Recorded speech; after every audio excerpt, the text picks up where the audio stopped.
Good morning. My name is Avvocato Fabio Loscerbo, and this is a new episode of the podcast Immigration Law.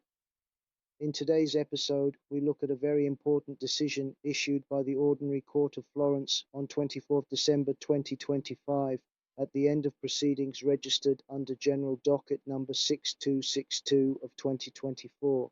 This ruling clearly addresses the scope of complementary protection based on work integration after the legislative changes introduced by Decree Law number 20 of 2023.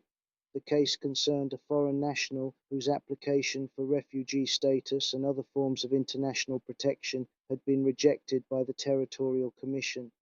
Before the court, the claim was limited to complementary protection, relying in particular on the right to respect for private life developed in Italy through a stable path of integration, especially from a professional point of view.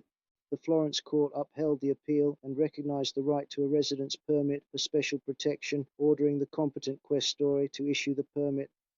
This decision is significant because it clarifies that the 2023 reform did not abolish the protection of private and family life, nor did it empty complementary protection of its substance. According to the court, the partial repeal of Article 19 of the Consolidated Immigration Act affected the legislative typification of the criteria but not the essence of the protection itself, which continues to be grounded in constitutional principles and international obligations, in particular Article 8 of the European Convention on Human Rights. In assessing the individual case, the court placed central importance on the applicant's work integration. It gave weight to the existence of stable and lawful employment, economic self-sufficiency, lawful housing, and a network of social relationships consistent with a lawful and rule-abiding presence in Italy. In such circumstances, removal from the national territory would have been disproportionate and detrimental to the right to respect for private life. A particularly important aspect of the decision concerns the time factor. The court expressly stated that integration achieved during the period required to examine protection applications cannot be regarded as artificial or irrelevant.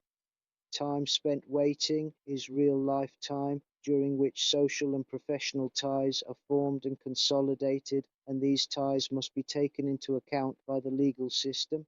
The message emerging from this decision is clear. Integration, and in particular work integration, remains the key legal criterion for complementary protection. This is not an amnesty, but a balancing instrument between the protection of fundamental rights and the governance of migration. The Florence Court's decision of 24 December 2025 therefore represents an important reference point for understanding how case law is developing on complementary protection after 2023 and provides concrete guidance for practitioners in the field of immigration law. Thank you for listening, and see you in the next episode of Immigration Law.